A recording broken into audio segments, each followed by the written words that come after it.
How is your communication with your spouse? If you are anything like the rest of us, communication can be a real struggle, especially when the deep ways that we are different or think differently than our spouse come to the surface. How do we navigate these differences in a way that builds up instead of tears down? Is there anything that is already true about you or about your spouse or about Jesus that can help you navigate the differences and communicate better? Hi, welcome to the Christian Marriage Podcast, the only podcast on the entire internet that talks about Christian marriage that I host. I'm Nick. I'm a Christian marriage coach, and on this podcast, I talk with couples who have been recommended to me as having Christian marriages full of love and wisdom. We tell the story of their marriage and some of the specific stories where they went through hard things and came out on the other side stronger. We tell these stories because marriage, even Christian marriage, can be hard, draining, confusing, even lonely. I want you, as you listen to these Christian couples, to hear God at work. I hope that you will be encouraged and challenged to show up for your marriage with love and wisdom. Today we are talking to Paul and Piper. 30s, they've been married for about 11 years, and they are currently living in Loomis, California. One thing that is interesting about Paul and Piper is that they are both avid musicians, so they make beautiful music together. Okay, I'm really excited to share this episode with you. We talk about some of the most foundational realities in marriage. We talk about the fact that these two people are individuals and they're different, and they are trying to be unified. And we talk specifically about what it's like to communicate through those differences. Here are a couple things that stuck out to me about our conversation. First of all, in terms of communication, we talked about the stories that we create. What does that mean? What it means is that we all have stories that run in our mind and affect how we interpret the world, like shaded, colored glasses that shade everything just a little bit. It becomes a problem when we are married because we interpret what our spouse does according to the way that we see the world, instead of letting our spouse speak for themselves. The example we use in the podcast is silence. Piper used to interpret silence as indicating that she had offended Paul. But Paul's silence simply meant that he was considering the situation. This is a simple example, but there are so many ways in which the stories and the narratives that we have going through our head affect the way that we interpret what our spouse does, and it can create some unhelpful interpretations. The biggest application of this for you that you can take away and start working on right now is do not make assumptions about what is in your spouse's heart. People who study marriage, they call it mind reading or assuming the other person's motive. Avoid that at all costs. Let your spouse speak for themselves. Have the humility to think that what you see in this situation might not be the whole story. The second thing that stuck out about our conversation with Paul and Piper is that in order to be fully unified with your spouse, you must be fully yourself. We talk about the need to be secure in yourself, to be able to fully give yourself to your spouse. It's easy for our differences to seem dangerous, to make us insecure, to make us afraid of rejection. It keeps us from being vulnerable with our spouse. Piper put it really well whenever she said, I am more me because of being forced to do the work of being unified with someone different than I am. And I think that's such a beautiful thought. Marriage is not a 1/2 plus 1/2 equals 1. It's not even a 1 plus 1. But when we can it's not even a 1 plus 1 equals 2. But whenever we can be fully ourself, fully secure in what God says about us and who he made us and who we are, and we can fully give ourselves to our spouse, then it's more like 1 plus 1 equals 5. Whenever Jesus was talking to his disciples in John 12 about the path in front of him to the cross and then to glory, he said this, John 12, 23 through 24. Jesus said, "The time has come for the Son of Man to be glorified. Truly, I tell you, unless a grain of wheat falls to the ground and dies, it remains by itself. But if it dies, it produces much fruit." The point of that is that I think our marriages mirror the kind of glory that Jesus was imagining on the other side of his death. That whenever we give ourselves completely away to our spouse, knowing that we are complete in ourselves so that we can give them away, just like Jesus was, God takes it and glorifies our marriages and makes them into something that we could not have made by ourselves.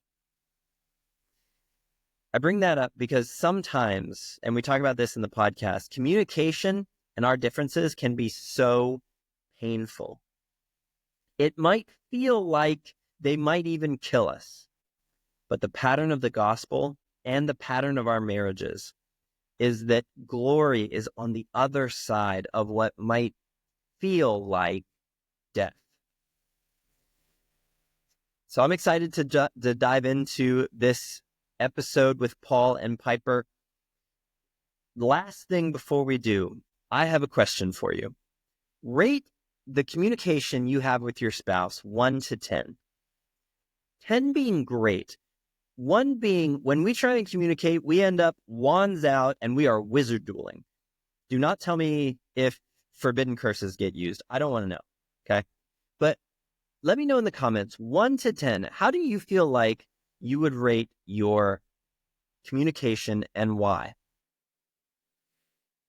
Last thing before we dive in is, if you find this episode helpful, I would really appreciate it if you would go onto the platform you're listening to this on and give me a review. It really helps me reach as many people and help as many people as I can. So thank you. So let's dive into Paul and Piper. Paul and Piper, thank you for being with me on the Christian Marriage Podcast. I'm really excited to talk about some really foundational things in marriage. Part of what you decided to talk about was the process that you two have had to go through to be different people and sort of allow each other to be different people, but also fight for unity in your marriage. It's one of these things that every married couple has to deal with.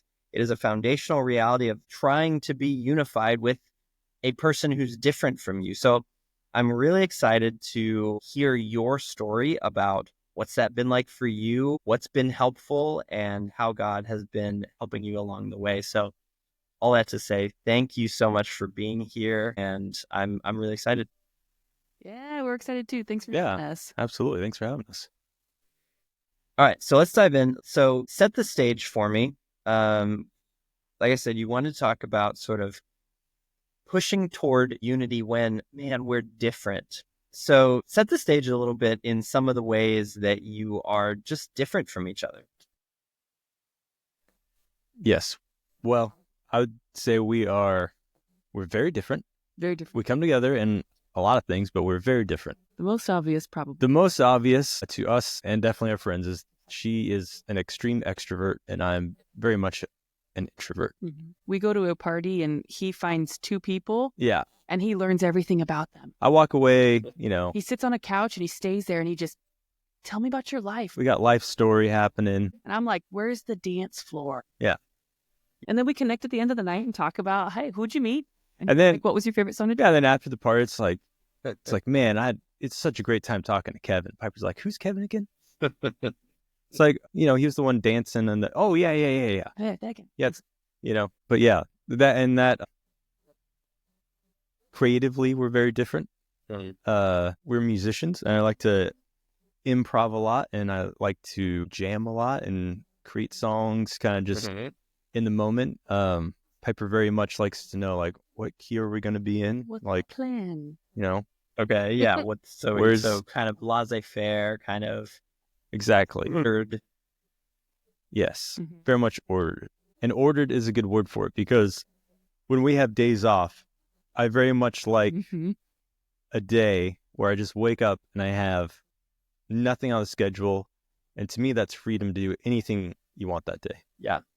Piper very much likes to be, the week before that day, start talking about the things you want to do, start penciling them in for the next, every 2 hours, kind of fill that in. Day. If we have a free day, let's maximize. You either plan to succeed or you plan to fail. Thank you. Yeah.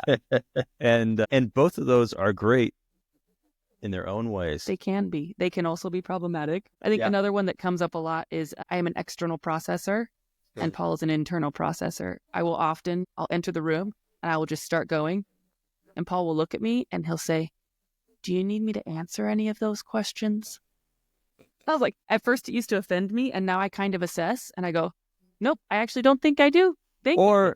Or was there a question? Yeah. That's fair. Yeah, right. Yeah. But then sometimes I have to remind Paul, it's like, that thought didn't come out of your head, right? I haven't heard it yet. Like, you do need to put it on the table for us to be able to talk about it, right? Yeah. You should just start drawing on the board, like, these are words. We speak them. Yeah. Right. Yeah. So those are probably the most... Yeah. Those are the biggest thematic differences we can think of. She also spells well. I can't spell at all. So we love him still. In communicating, she's really good at just figuring out what I'm trying to say. Yeah. We've bridged that gap well. Yeah. But basically, I mean, these are some really broad, foundational type of ways to be different than a person, right? External processor, internal processor, extrovert, introvert, like being kind of a free spirit, like having a plan. Like, these are ways that there's a lot of potential for conflict to happen when these aren't the same.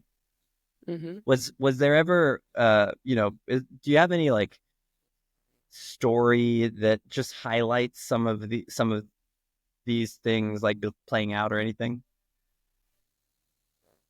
I'm sure that we got stories. Yeah, which week?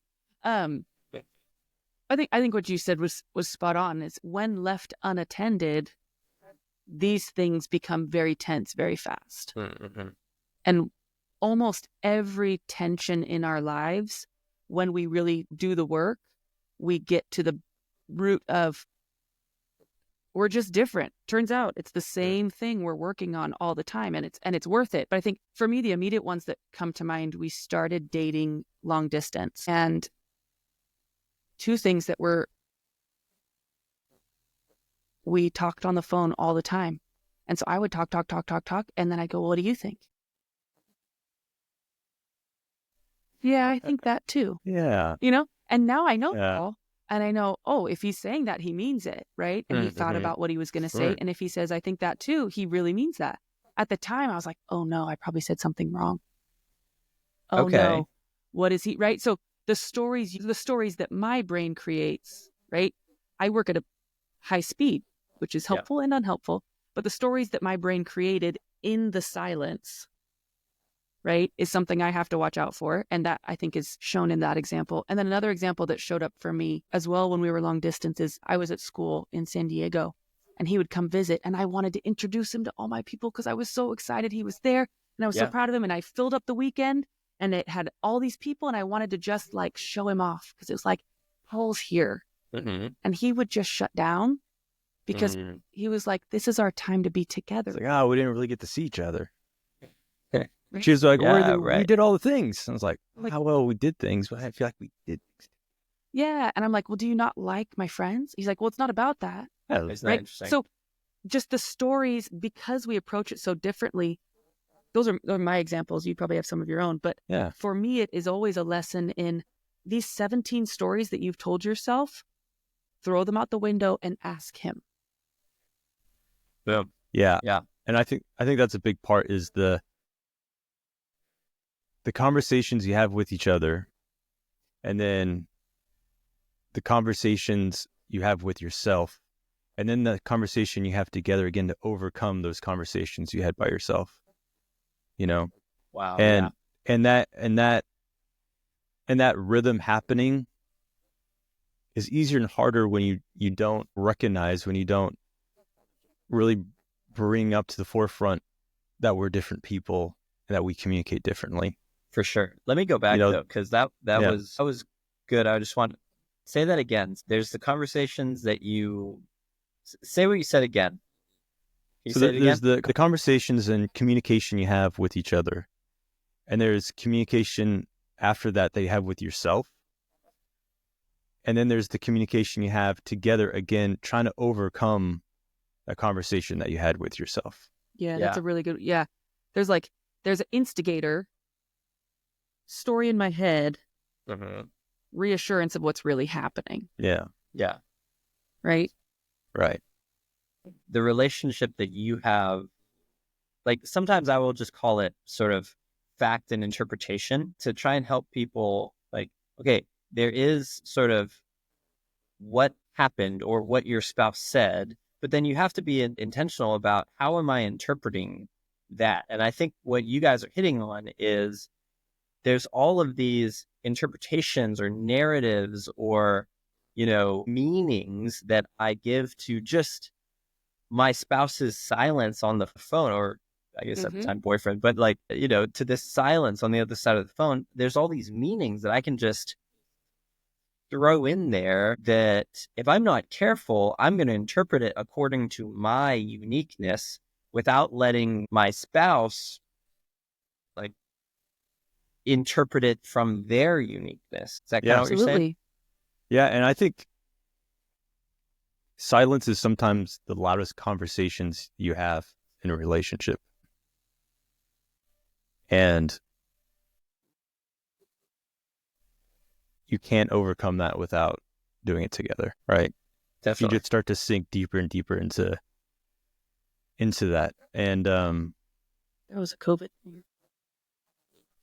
Yeah, that was definitely That for me really ranged true for that experience. Yeah. What do you mean? For COVID? We had our first daughter 6 weeks before COVID hit. And when COVID hit, I was working in the service industry, so we were classified as a warehouse. So I went into work and started working 60 plus weeks with a 6-week-old at home. Paul was working at a church at the time, and praise God and them for keeping him on. They championed for him as an employee in a big way, but they didn't need him to go in. So in a time in life where you're already sleep deprived and feel like an island because you just have this little, we love her, she's the best, but it's this little like alien thing that takes all your attention, and you're worried she's breathing, so you don't sleep and you just watch her stomach go up and down. Right. It's just like, it's wild, right? And then we're scared, we're separate, I'm exhausted, he's exhausted. It was just not because of our differences, but we were very much islands because of our circumstances. Yeah. And so the differences, I think the silence that Paul's talking about, right? It's like, well, this isn't a big enough deal to talk about right now. I'm just going to stay silent. Anytime where it's a conversation with yourself, open it up, and that just gets buried, which is really just, I think, when it's buried, it's just a bigger, louder conversation with yourself. Yeah. Which makes it harder to let it out, Yeah, we used to talk about that a lot in long distance, that we would,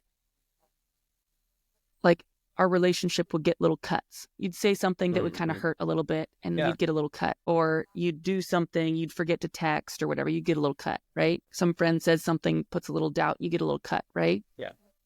And because we were long distance and we only talked on the phone, and again in COVID, because things are stressful, so you only talk every once in a while, you save the conversations for the gashes. And you leave the little cuts unattended. And that for us is a very toxic place, because those cuts don't heal. Right? And so then they just kind of get infected. Yeah.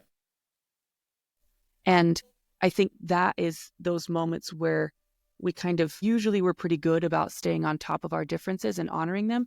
Right. But sometimes we need to jump in and go, there's too many cuts. It's time for a full exam. We just need to lay it on the table and open up the silence. Okay, yeah, right. I've felt this before. Like, it's just easier to not sometimes, or at least it feels easier. But eventually you come to know, like, that's not gonna work. Like, we have to move toward each other because these cuts can heal. Like, they're not necessarily difficult to heal, but if we don't purposefully heal them, then they're going to really build up and make the gashes worse whenever they come, kind of thing. I think is what you're. Yeah, I mean, I think, it's like praying. I mean, do you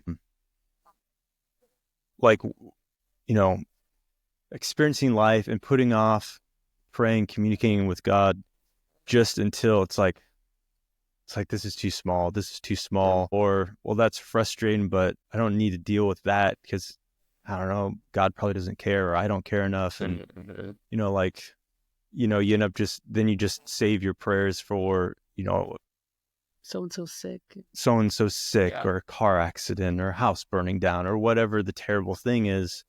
But then there's no relationship. And it, just makes those times even more difficult and muddy. Relationships, consistency, and the constant growth, and the constant journey on the path, growing closer together. Like, you have to be on that, Yeah. You have to be on that path. You have to be going down that path, not just knowing that's there. Yes.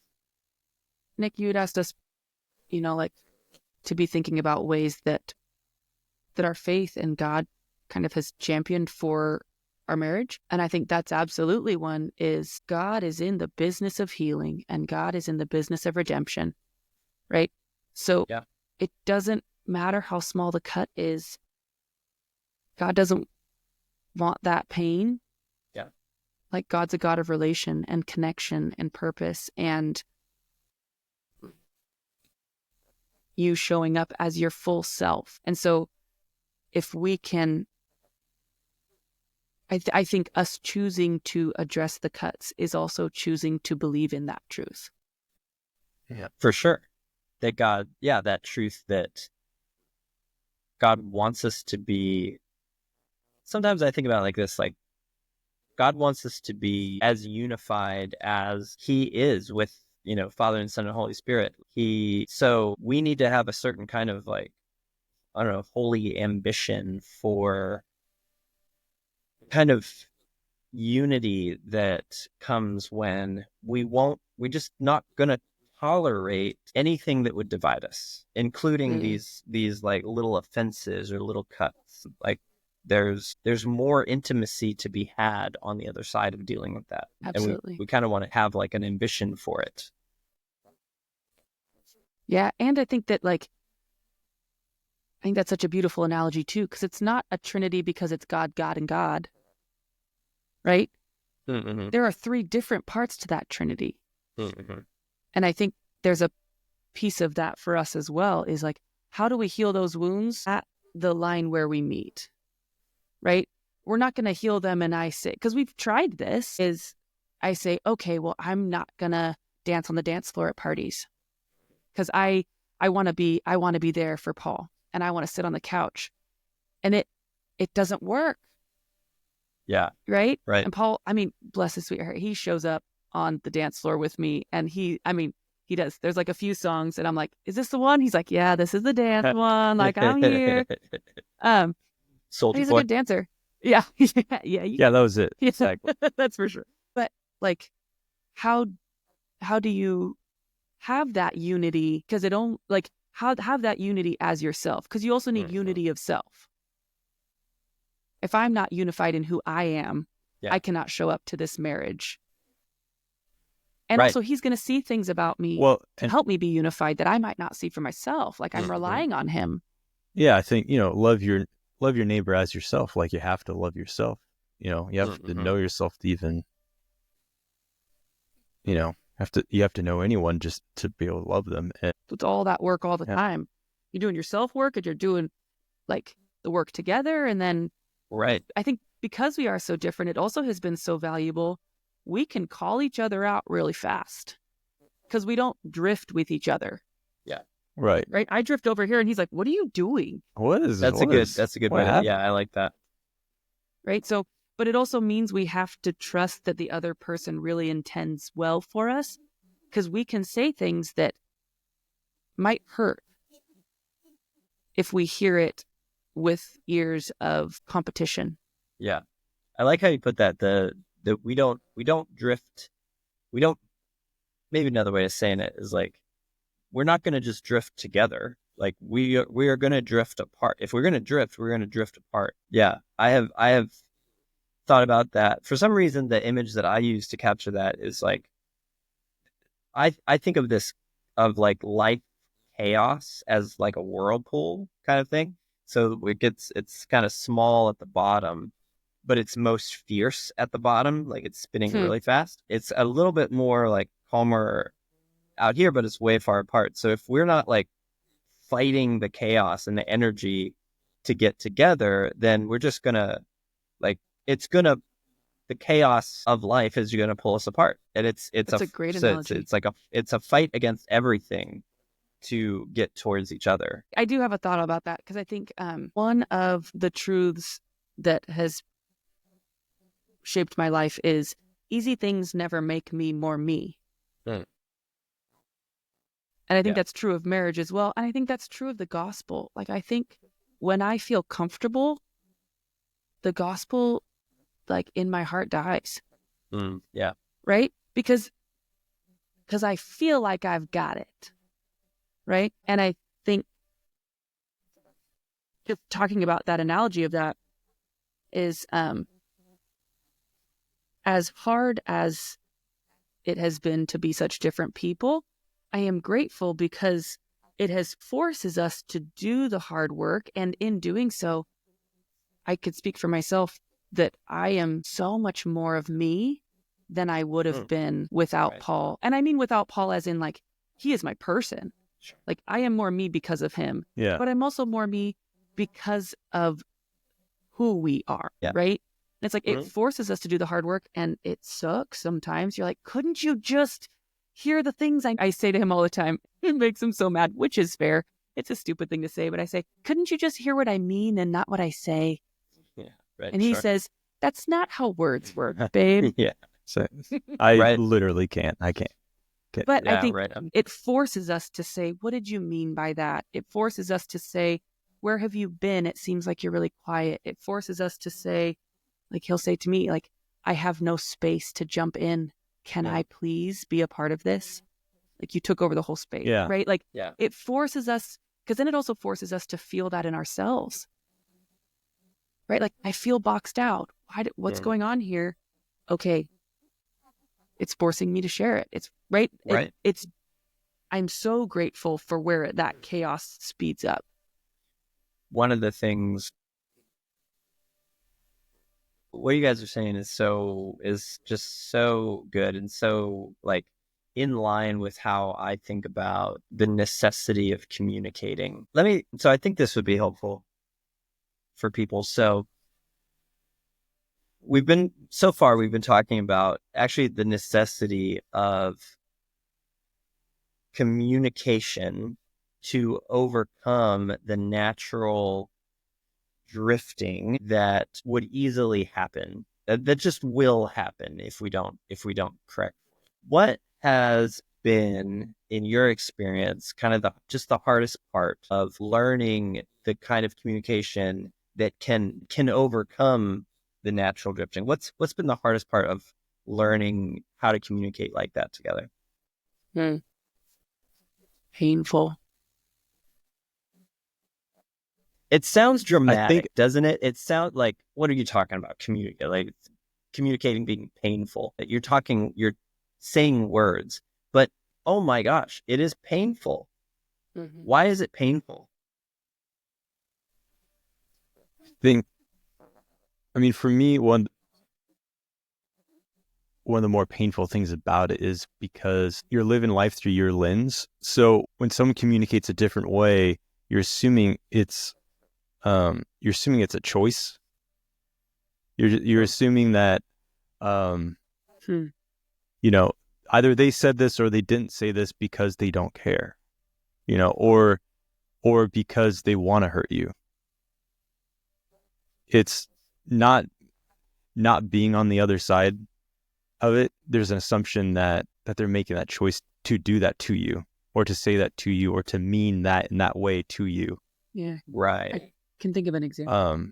And therefore that's, it's where there's a real pain, involved, because you're taking it, from the person you love the most in the world, or it hurts the most. What were we going to say? Do you, if I share when I kind of take over and interrupt you? Yeah. As I will often, and we're married 11 years. Interrupt me. No, just kidding. Well played. Yes, though I no, go for it. Very often. I think the lens is such a great way of thinking about it, because for Paul, he has this lens of, when I speak, I have thought it out and it's intentional. So if you don't let me say what I've thought out, you must not care about what I think. Does that feel true? Yeah, definitely. For me, when I'm excited about something, I want to engage with it and like, let's talk about this and let's like, or it could be a lot, but he'll start saying something and I'll go, oh my gosh, you know what that made me think of? This and this and this and this and this. And what if we this? And couldn't we this? And, oh my gosh, I didn't even think about it. I read this book 3 years ago and it's exactly the same kind of thing. And I watch his body just, I mean, he does, he physically, and he'll go, yeah. And, and you can tell he's gone. You can tell. Yeah. And from my lens, I thought what he said was so great and I couldn't help but jump in. Right? Yeah. So now him shutting down, I'm like, well, does he not care about what I think? Why isn't he jumping in with me? Because my lens says, when you're excited about something, we go. Yeah. I grew up, like, I have family members and Paul will just sit and watch us. He's like, do you guys even know what you're talking about? I'm like, I'm not even sure. But what we're communicating to each other is, I'm here with you. Yeah. Right? Paul, to say I'm here with you, you say, tell me more. Yeah. We should get a pet. We should get a cat. You know what a great cat is? A tiger. A tiger would be awesome. We could build a cage for it. The tiger's Right. And I'm like, oh man, I feel like, having a 4-year-old like that tiger might not be a great choice for a pet. Like, Piper would be like, okay, but I thought you said you wanted a pet. Like I did. Why can't you be excited that I want a pet too? I am. I just, danger. I don't know. But I think that's part of the pain is like, in just showing up as ourselves, we have found ourselves causing each other pain. Right? Yeah. And then being okay. Like, I'll look at Paul and sometimes I physically have to cover my mouth. Like, just stop talking. Just stop talking. And I will say to him, like, please say what you meant to, please say what you wanted to say. And sometimes he'll say, like, I don't want to anymore. Mm-hmm. And I need to give him the space to feel that way and take the feedback of what that means, as well as not be offended by what that means. Right? Because if I take that and go, well, if that's the way he's going to be, then I'm out. Like, fine. Right? But I need to take that as honest feedback going, you need me to listen in a specific way. In the same way, he needs to take the feedback of when I get excited about something and he's like, I don't think a tiger's a good idea. I go, okay, well, if you can't dream with me, then, right? Right. Yeah. I've learned, if a tiger is still an option tomorrow, then we can talk about it. But let today be today. Let today be Tiger Day, because I just like dreaming about things. And then, because sometimes reality for me is today, the moment, or even like, even yesterday. Piper is a lot of times, reality's a few days ahead. Yeah, that's so funny. That's a good way. Right. Let today be the Tiger Day. I like that. Yeah. And sometimes I'll tell him, it's like, this topic I'd like to bring up, but I don't want any reality in it. I just need to enjoy it. I don't need any critique. I don't need a plan. I just need it to just be big and exciting and crazy. Yeah. And so that's another big thing too, is like learning to advocate for yourself. Okay. And creating a space where you can, right? Like I love musicals. We went to see Wicked. Paul loves movies and he loves critiquing movies and thinking them through. Yeah. And as we went into the movie, I said, I would like today to just be about all the things we liked about it. And he honored that, because we know when we speak it, it means something. And it doesn't mean he's not allowed to critique movies. Right. It just means like you're allowed to honor the space for what you'd like it to be.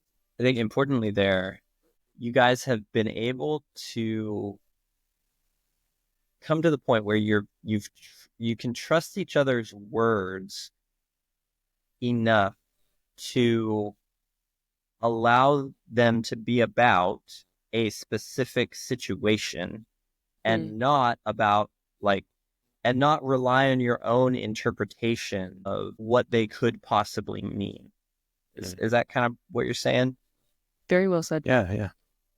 I see that all the time in the couples that I work with as a marriage coach, where, they will say, I want this day to be about all the things that we love about the movie. And the person receiving that just takes it so personally. What do you mean? Are you saying that I can't ever critique movies, or, oh my gosh, you're not allowing me to be me? Like is kind of to put it in the extreme version, it becomes this personal thing when, no, you're just talking about, this is what I want right now. I'm not even saying anything kind of about you. Yeah. Kind of thing, and right? I think in making it situational, I am also communicating to Paul, and I think we hear it this way. I'm communicating to him, I see the value of your ability to critique movies. Like, I'm not asking you to stop doing that, but I'm asking you for today, it would be really great if we could just be in dream mode, because I needed a little bit more. In the same way that like, he will see in me sometimes that I just am like shutting down, and he'll come give me a hug and go, do you need to call your friends and go to karaoke?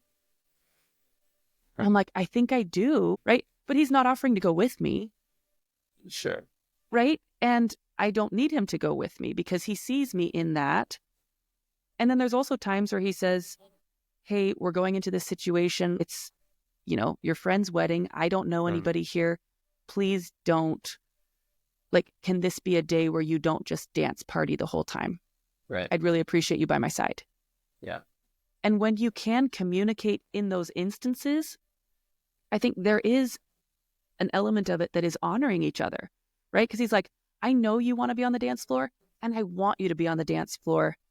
And so I'm asking you in this moment. Yeah. in some ways, it's almost just saying like in a week from now, we could end up fighting about something really small. Right.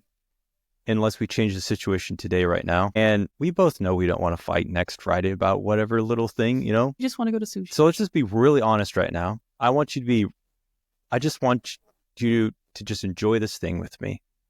And here's what enjoying it looks like. And joining with me in not just that thing, but just joining with me in acknowledging that I'm asking this of you. We can save our relationship from that future argument or future struggle. Yeah, so, you don't get the scratch, right? Yeah. Yeah. No, it's good.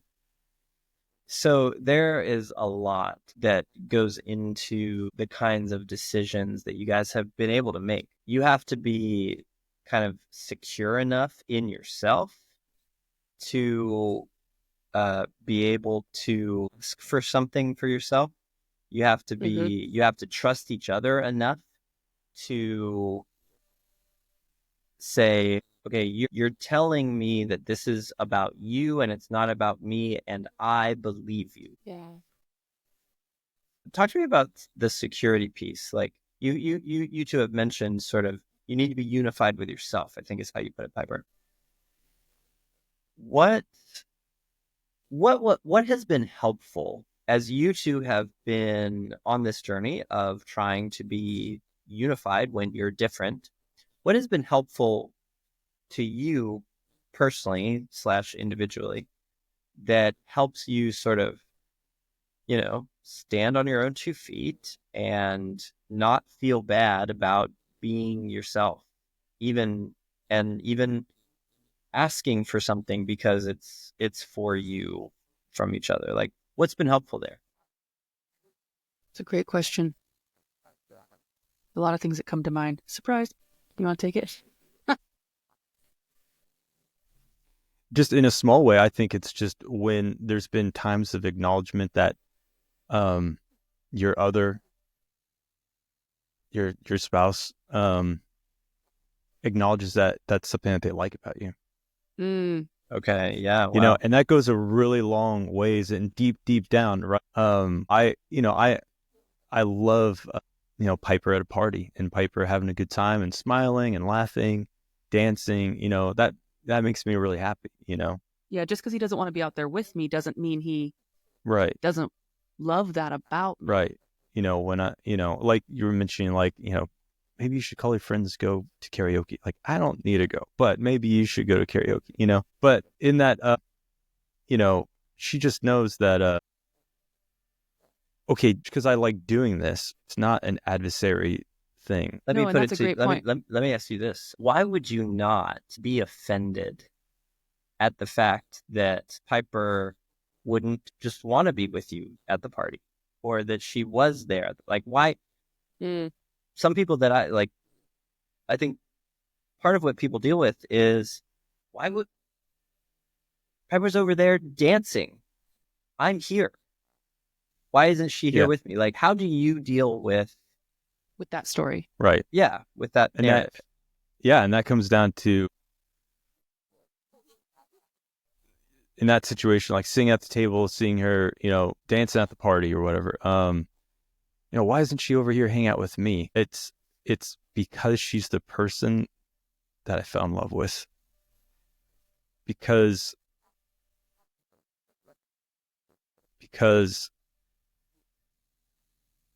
that's what I love about her. Right? It's not about what I love about myself, I'm awesome. Why isn't she over here hanging out with me? In that moment, it's, because she's an amazing person. I love the joy she brings, to a party, to people, the way that she uplifts, people who might not be feeling great or who need to feel great or whatever the situation is. Because that's the person I love, because that's right. Because that's special about her. And I love that, not just dancing, but any situation like that of like, yeah. And I think to piggyback on that as well is because I think my story is like, why doesn't he want to be out there with, like, why doesn't he want to join me out here? Right? Like that, Yeah. the story goes both ways. And I think when I look over at the couch and he's talking, like, you see your person alive, right? And that I can be humble enough to know that I am not the only part of Paul's life that brings him life. Yeah. Okay. Right? And that, like, I see the life that he brings other people when he gets to know about them. Like, I watch the way they leave standing taller because someone cared to know them. Yeah. Or like, I think we see in each other that the blessings that we can bring to the world by being the people God made us to be. And I think there have been, I mean, don't get me wrong, there have been plenty of times where we sat in our corners of life and thought, seriously, you don't want to be here? Like I said, it is painful and it has taken a lot of work. But I think what Paul said is absolutely true is, you see that person and you can tell when someone's in a room, the direction of, like, the energy, right? Are they someone who walks into a room and they vampire the energy? Or are they someone who walks into a room and empowers other people to be themselves too? Yeah. And the way we do that is different, but I think we can tell in each other after all this time, because we looked for it in each other, like, oh, that's Paul doing his thing. That's not just Paul doing what he wants to do or being in his comfort zone. That's Paul being Paul. Right. And he's infusing life into this room the way he was made to. I think it's the moment you stop thinking about how is this affecting me. Piper sometimes, my beautiful wife, buys a lot of plants. Oh. And it's like, man, why is there so many, like, why is the small space I have in the world taken up by all these plants? Why am I tripping over these plants? Why do I see my bank account just go poof? Because plants are being bought, right? The moment I stopped thinking about how is this affecting me, right? When I just think about Piper buying plants, God, I love that. Because Piper has this innocent excitement and joy for life at any level, right? God, I love that. I love that so much.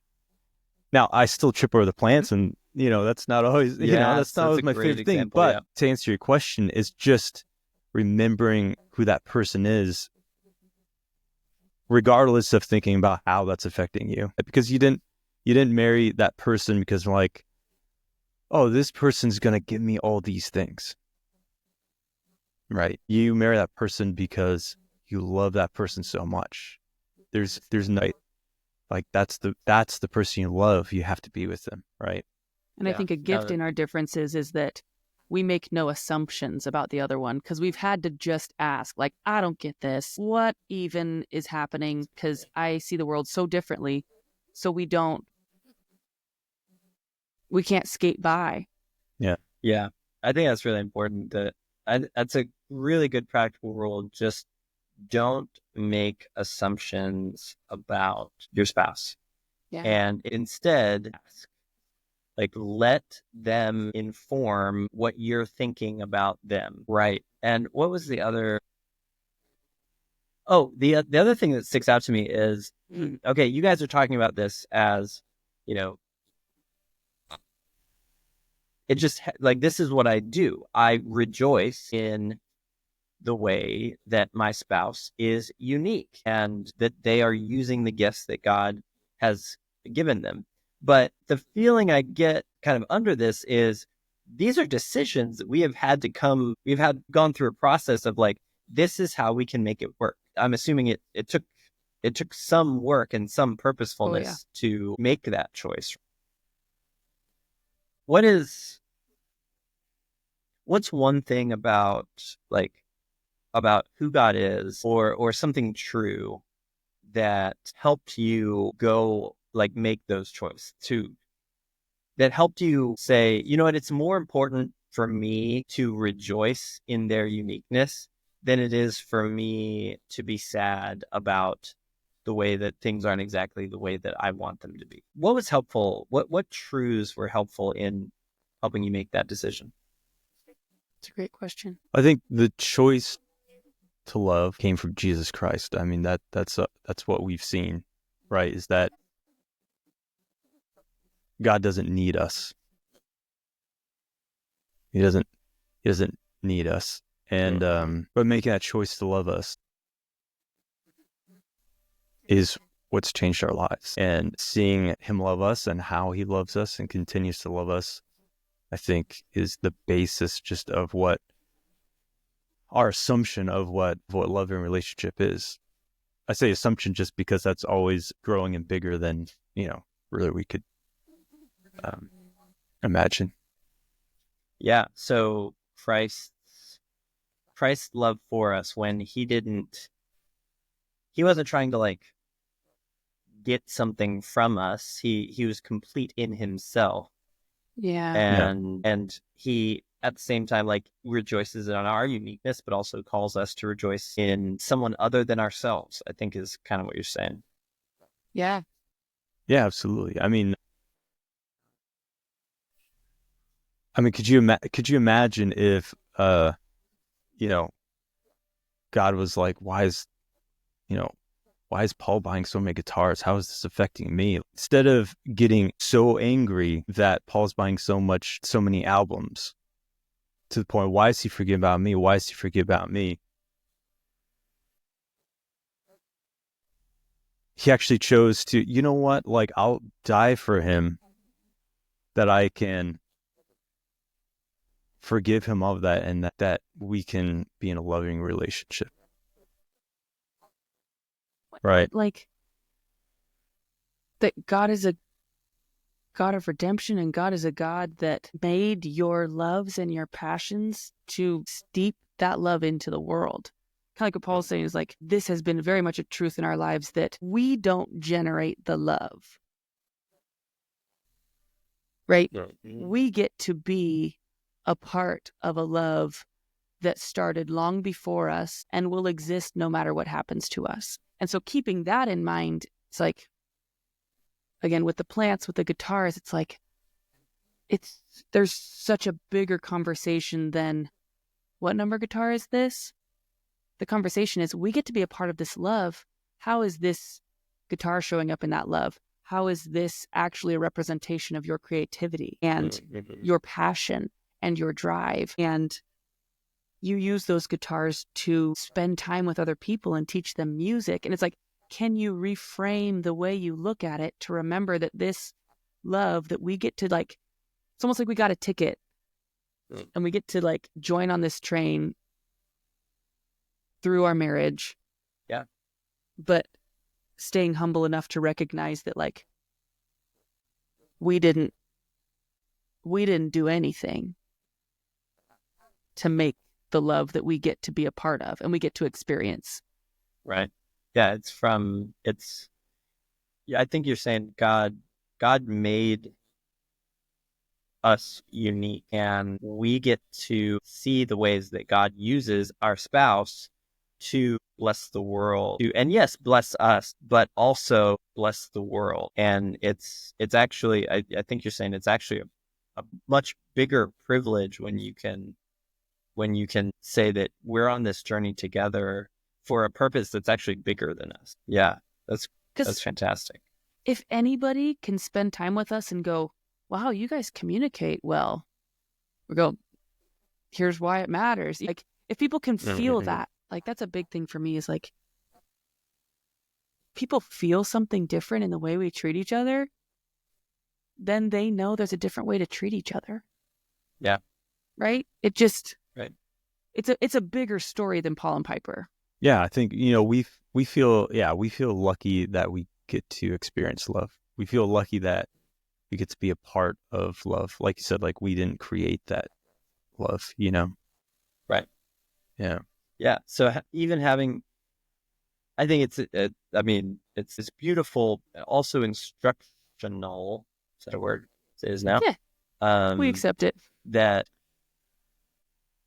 I think that's one of the things that kind of sticks out about you two, is you come to this conversation with this overarching feeling of humility and, well, I don't know everything, so we better communicate. And you're allowed to be you're allowed to think differently than I am, because you have this humility that assumes that differences are good.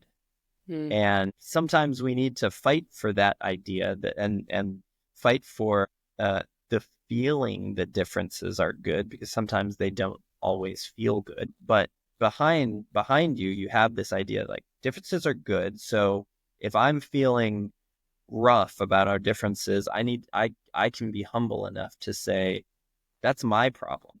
Okay, we need to do some relationship to figure out what's going on. But it's not a point the finger and get all high and mighty and that kind of thing. Although, whatever, that might have been part of your story at times. You work through it.